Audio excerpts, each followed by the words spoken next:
Hər vaxtınız xeyir olsun. Bugün sizinlə çox ləzzətli kələm dolmasının reseptini paylaşacağım.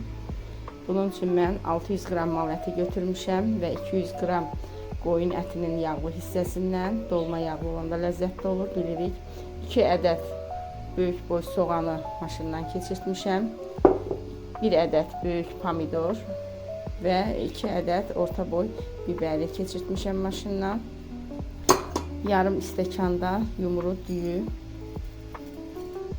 göyərti əlavə edirik. Deməli, kişniş, şüyüd və reyhan. Ərilmiş kərəyağı, duz, üstü yox, sarı kök əlavə edirik. Zövqə görə ədviyyatlar.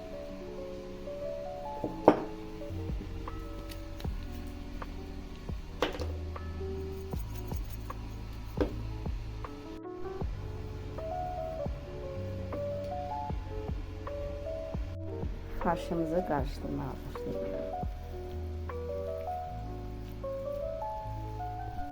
Kələmlər yumuşalana qədər duzlu suda biraz qaynadılır.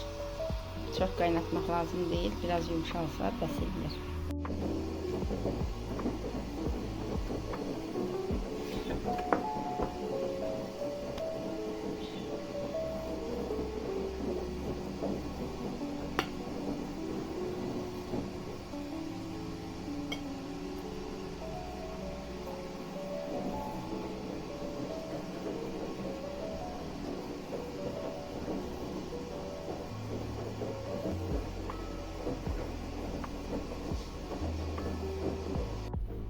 Dolmalarımız büktük.